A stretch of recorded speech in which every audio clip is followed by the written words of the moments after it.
Olá a todos, meu nome é Tânia, eu sou pediatra e eu tô aqui para a gente tirar dúvida sobre o engasgo com líquido do bebê. Então, eu sei que vocês, mães, têm várias fontes diferentes, várias pessoas diferentes falando, dando opiniões e informações diferentes, e eu resolvi que eu vou explicar para você o que acontece com o bebê, por que ele está engasgando, para você entender o que deve e o que principalmente não deve ser feito nesse caso. Lembrar que o bebê, e isso nós estamos falando de bebê que não tenha patologias específicas, malformação de via aérea, malformação de uma forma geral, mas assim, simplesmente por uma imaturidade neurológica, ele pode não lidar bem com uma quantidade de líquido um pouco maior na boca, por exemplo, certo? Eles têm um reflexo mais exacerbado, mais forte de vômito e tosse quando tem líquido que fica na parte de trás da boca, né? Tem aquele bebê que está mamando no peito e a mãe ou teve um volume maior naquele momento, um jato mais forte e o líquido ficou parado lá atrás, ou na mamadeira, muitas vezes, né, que você tem que controlar um pouco o fluxo, foi um fluxo a mais que ele não conseguiu lidar direito. Então, o que pode acontecer? Então, ou ele tem um acesso de tosse e vomitar, isso é muito comum de acontecer, né, ou ele pode ter aquela parada da respiração. Então, é o nenê que, com esse líquido lá atrás, a gente tem um fechamento da parte de trás da via aérea para que esse líquido não desça. Então, ele faz aquele e para de respirar. E aí, todo mundo entra em parafuso, né? E aí que o pessoal quer fazer a manobra, etc. Nós vamos falar dessa manobra que não está indicada. O que você tem que fazer nessa hora? Como eu falei para vocês, o bebê está com líquido na boca, né? Então, ou ele está deitado, quer dizer, na horizontal, não completamente, não deveria estar, né? Mas com a cabeça mais elevada, mamando no peito, ou ele está quase que sentado, recebendo a mamadeira, que seria o certo, né?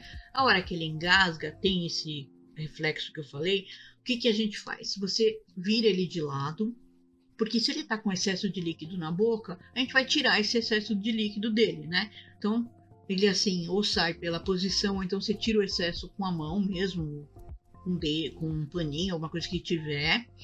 E aí você observa, a maioria deles já resolve aí, porque o líquido saiu lá de trás.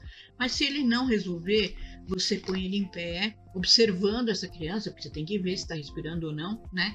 E se ele não respirar sozinho, você gentilmente vai estimular as costinhas dele para que ele volte a respirar. Mais de 90% dos casos vão resolver aí e você não vai precisar fazer absolutamente mais nada, tá? Se porventura uma pequena quantidade, não é comum, mas se acontecer dele não recuperar essa respiração com tudo isso, ele tá sem respirar, tá faltando oxigênio e ele vai perder a consciência. A partir do momento que ele perde a consciência, também não tá indicada a manobra, tá? De desobstrução de corpo estranho, estaria indicado fazer ressuscitação cardiopulmonar. Então, o que você faria? Perdeu a consciência, você chama por ajuda, se já não tinha chamado, pede para alguém ligar o serviço de emergência, e aí você vai fazer a manobra de RCP, que nós podemos conversar em outro vídeo, tá? O que também pode acontecer é o nenê, naquela tosse, entrar alguma quantidade de líquido, o líquido quando a criança está deglutindo, né, o adulto também, o líquido está na faringe, ele tem dois percursos para ir. Ou ele vai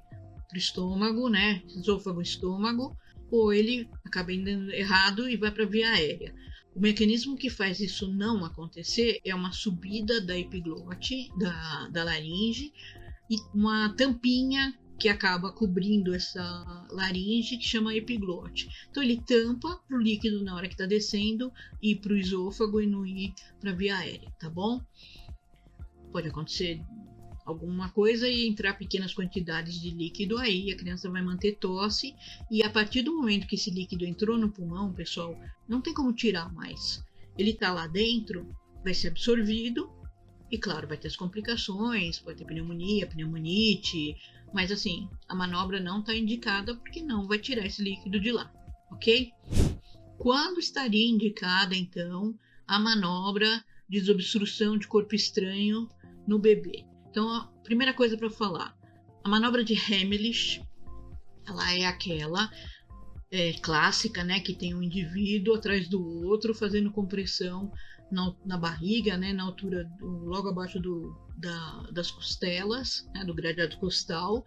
A ideia é fazer força para dentro e para cima, que essa força se reflita naquele músculo que fica entre a barriga e o tórax, que é o diafragma, e com isso ele se reflita no pulmão, e com o resto de ar que tem no pulmão, a pancada faz com que esse ar saia e tente, né, deslocar aquele objeto que está fazendo obstrução completa, tá? O indivíduo que fez uma obstrução, engasgou com alguma coisa sólida e está tossindo, é a melhor coisa que pode acontecer para ele. Ou seja, a tosse é o mecanismo mais eficaz e mais eficaz até do que essas manobras, tá? Então, deixa tossir, não mexe, não chacoalha, não bate nas costas, não faz nada, deixa, porque talvez você mobilizando ele, aquela obstrução incompleta pode se tornar completa e piorar o quadro, ok? Então, a manobra está indicada na obstrução completa da via aérea, aquele indivíduo que não respira, que não tosse, não sai o ar, aquela expressão típica de sufoco, né? E o Heimlich também é para criança acima de 1 ano. A manobra que aparece muito na mídia, que as pessoas acabam fazendo, o parcial, né? Quando o bebê engasga com líquido que não está indicada a fazer, né? É aquela desobstrução de corpo estranho. É uma adaptação, porque não dá para fazer Heimlich em criança pequena, que você faz as batidas, 5 batidas nas costas, entre a região escapular do bebê, e é para bater.